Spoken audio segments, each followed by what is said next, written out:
देश की रक्षा की खातिर लड़ जाती थी काल से, डरती नहीं थी क्षण भर भी किसी भी माया जाल से।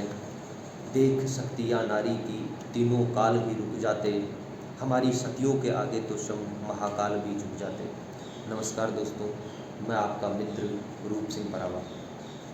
वीर वीरांगनाओं की कहानियों की श्रृंखला में आज लेकर आए हैं वीर महारानी जवार बाई के बारे में कहानी। दोस्तों, इस कहानी के अंदर वीर नारियों की एक विशिष्ट छवि आपको नज़र आएगी। दोस्तों, इसी कड़ी में हम शुरू करते हैं जवार बाई की कहानी के बारे में। दोस्तों, बात उस समय की है जब मेवाड़ की राजगद्दी पर विक्रमादित्य नाम के राजा शासन करते थे। दोस्तों, कहा जाता है कि संग्राम सिंह के पुत्र विक्रमादित्य एक अयोग्य शासक थे। उनके अंदर रण कौशल की कमी थी और निश्चित तौर से वह अपने सामंतों और अपनी जनता से इतना लगाव नहीं था। इसी कारण सभी सामंत और इनके जो बड़े अधिकारी थे वो उनसे रुष्ट रहा करते थे। इसी बात का फ़ायदा उठाकर गुजरात के बहादुर शाह मेवाड़ रियासत पर आक्रमण कर देते हैं। दोस्तों, जब ये बात रानी कर्मावती को पता चली तो उन्होंने मेवाड़ की रक्षा के लिए हुमायूं के पास राखी भेजी। दोस्तों, कहा जाता है कि हुमायूं के पास जब राखी पहुंची, हुमायूं ने वो पत्र पढ़ा तो वह युद्ध के लिए रवाना हुआ, लेकिन बीच में ही बहादुर शाह ने पत्र भेजा कि मैं हिंदुओं के प्रति जिहाद के लिए युद्ध कर रहा हूँ, आप मेरे बीच में अड़चन न बने। दोस्तों, इसी पत्र को पढ़कर हुमायूं ने आने में कुछ देरी कर दी और लेट पहुँचता है। इसी युद्ध भूमि के अंदर जब गुजरात के शासक बहादुर शाह ने चित्तौड़ पर आक्रमण कर दिया तो मेवाड़ के शासक विक्रमादित्य मेवाड़ को छोड़कर बूंदी परगने की तरफ प्रस्थान करते हैं। वहाँ से उदय सिंह को भी लेकर जाते हैं। दोस्तों, इसी कड़ी के अंदर अगर हम देखें तो वहाँ के सामंत प्रतापगढ़ के सामंत बाघ सिंह जी ने के नेतृत्व में युद्ध किया गया।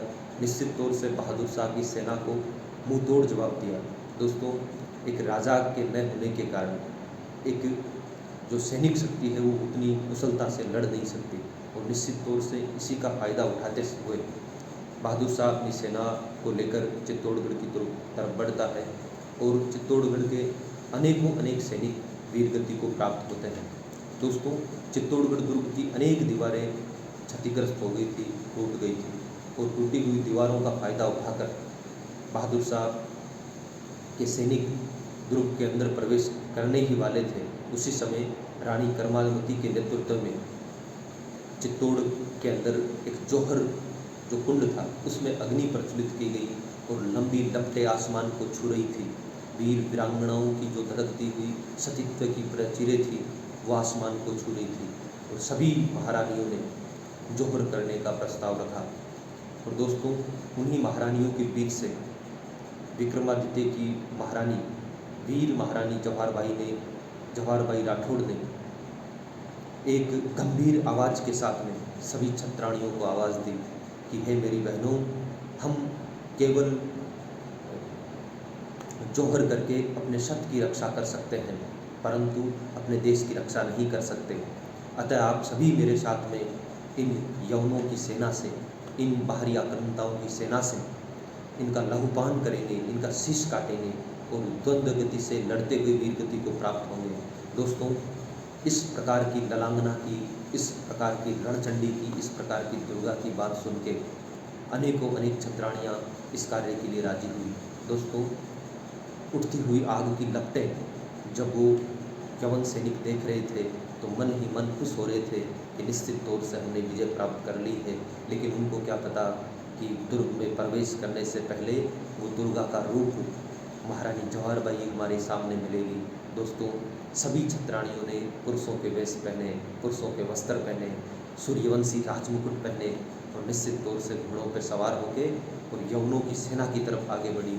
एक आग की भांति बहुत ही तीव्र गति से यवनों की सेना की तरफ आगे बढ़ी और यवनों की पूरी सेना में खलबली मचा दी। दोस्तों, यवनों की सेनाएं इधर उधर भागने लगी।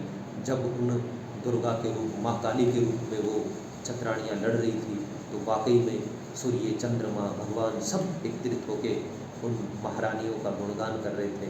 देख रहे थे कि इस मातृभूमि के लिए केवल राजा ही नहीं बल्कि रानियों ने भी अपना सर्वस्व बलिदान दिया है। दोस्तों, उस युद्ध में महारानी जवाहरबाई और उनके साथ अनेकों महारानियां वीरगति को प्राप्त हुई और इस मारवाड़ की माटी को, इस मेवाड़ की माटी को और इस भारत माटी को धन्य कर गई। निश्चित तौर से उन महारानियों के बारे में कहा गया है कि वो जोहर करती तो केवल अपने सतीत्व की रक्षा करती, लेकिन उन्होंने अदम्य वीरता के साथ में, अपने सतीत्व के साथ में इस मातृभूमि की रक्षा की है। दोस्तों, इस प्रकार की अनेकों अनेक जवाहरबाई जैसी हमारे इतिहास के काल में अनेक महारानियाँ हुई हैं और जवाहरबाई और उनके साथ में जितनी भी महारानियाँ थीं वो तिल तिल करके कट गई, परंतु अपने देश, अपने धर्म, अपने स्वाभिमान और अपने सतीत्व को कभी भी आँच नहीं आने दी। तो आपको अगर जवाहरबाई की कहानी पसंद आई हो तो निश्चित तौर से हमारे चैनल को सब्सक्राइब करें, कमेंट करें और लाइक करें। निश्चित तौर से आगे की श्रृंखला में हम इसी प्रकार की वीर महारानियों